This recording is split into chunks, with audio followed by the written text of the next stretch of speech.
Hey there, my name is LexC, and you are tuned in for the hot take. Now, today's hot take comes from Twitter, from the page at SayCheeseDGTL. Bow Wow wants labels to bring back artist development. Bow Wow writes, "Can we please bring back artist development at these labels? Do these labels even care about these artists? Y'all be throwing them on platforms knowing they not ready. A boxer is trained and taught before battle. We just keep throwing these subpar ass artists out here with no proper teaching." And I need to agree with my boy Bow Wow. It's really sad out here. Now, if you've been listening to me for a while, then you know I got beef with the industry. I don't necessarily like the music industry, entertainment industry in general, but music is probably the worst section of it. And over the past few years, probably the past 10 years, there's been a steady decline of artist development. Why is this happening? This is happening because social media has really thrown off a lot of things, in my opinion. In my opinion, it starts with the social media. Unfortunately, there is a focus on instant gratification and online validation, and there's a focus on the perception of how things look versus the reality of how things are.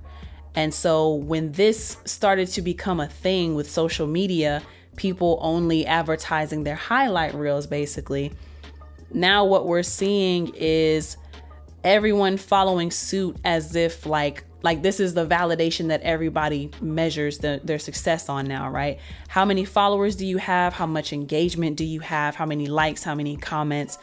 And it should have been, are you able to influence those followers and translate them into actual sales? But that's another conversation for another day. But all of that to say that it's trickled into the music industry because labels stopped caring about the talent aspect of it. The mainstream industry stopped caring about the talent aspect of the artistry. Back in my day, labels put out quality mainstream artists. Not to sound too old, but literally I remember not having to work this hard to find quality music because the industry valued the talent and the partnership. I don't know if you could really call it a partnership based on some of the contracts we've heard about, but I'll call it a partnership. The partnership in the label and the artist getting together is the artist comes with a talent. The label helps with the packaging and the marketing and promotion of that talent and helping the artist to find the audience. And the two are valuable to one another. But these days, it's not really. First off, labels want you to come already developed. Labels don't want to have to put in the work of figuring out your presentation, and they don't want to put in the work of figuring out, what your sound is going to be and who your audience is going to be, who you're most likely to hold and grab the attention of as a demographic. And they don't want to do media training, even though everybody desperately needs it, to include myself. Everybody needs that social media training. And the labels, they just don't want to. It stems from the money, right? Nobody wants to put up millions of dollars. And here's where social media and streaming got everybody effed up, right? Nobody wants to put up millions of dollars to develop an artist in an industry where you're not even seeing an equitable return through the streams.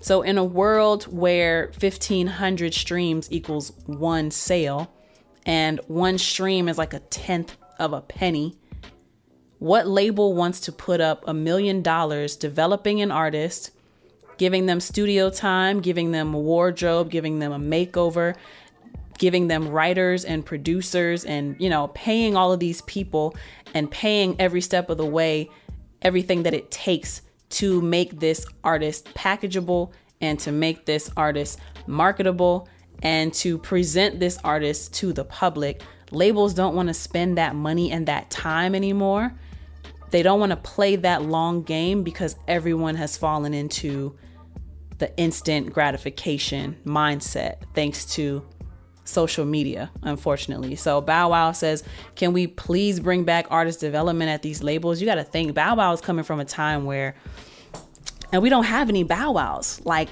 that's how, but anyway, Bow Wow is coming from a time where a label would sign you and you wouldn't do nothing for 2 years, but train, work out, eat right, write songs, write music, be in the studio for, 12 hours a day, 5 days out the week. Like it's a full-time job. And you did not hit a stage. You did not speak in interviews. You didn't do anything until somebody at the label felt you were ready, right?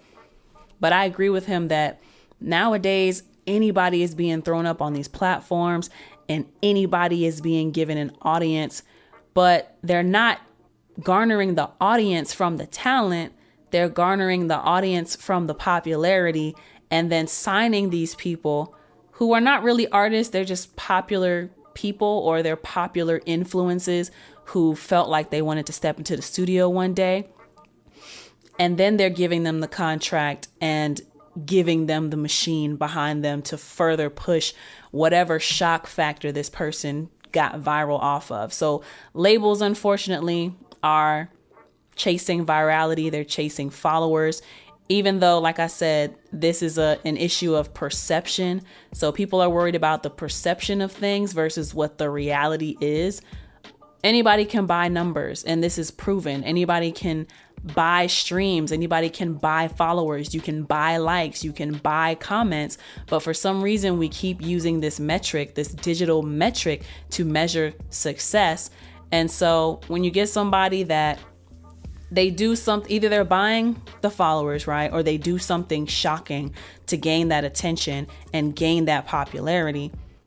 Now they suddenly have the attention because the label no longer has to put in the work of garnering an audience for the artist. So if they can capitalize off of somebody who already has an audience, they don't care about the development part, because the whole point of developing an artist back then was to package them in a way to be able to present them in an appeasing way to the public. But if somebody is showing that they already have that attention from the audience, then yeah, why would a label spend millions of dollars and 2 to 4 years developing somebody when the end goal has already been realized in a sense, right? Now, I think where the labels are really messing up is nobody, and this is, I think, all industries across this capitalistic country of America that we live in, right? The problem is that nobody is worried about longevity. With longevity comes sustainability. Everybody is always only thinking about the profits and the consistent upward spike, right? But that's just not sustainable. And at some point, things will fall off. I need to do another chat on this, but I don't think it's a bad thing to plateau. Plateau represents stability. Plateau represents a level that can be maintained. You've reached a certain height and you can maintain this level. So I need to do another, I don't know, like a, what do you call it? An excerpt, a section, a segment. That's what it is. I need to do another segment on that. But yeah, the issue is it's not about sustainability. It's about cashing in as quickly as you possibly can before that bubble bursts, before that line takes a downturn, before the chart takes a downturn. And that's the unfortunate part about where we are with music right now and where we are with the industry. It's not about the talent. The talent is no longer the foundation. The foundation is now the numbers and the perceived audience that you have. So I feel it too, Bow Wow. I feel it too. I really do. But anyway, that's my hot take for today. My name is LexC. Thank you so much for tuning in. Until next time, peace.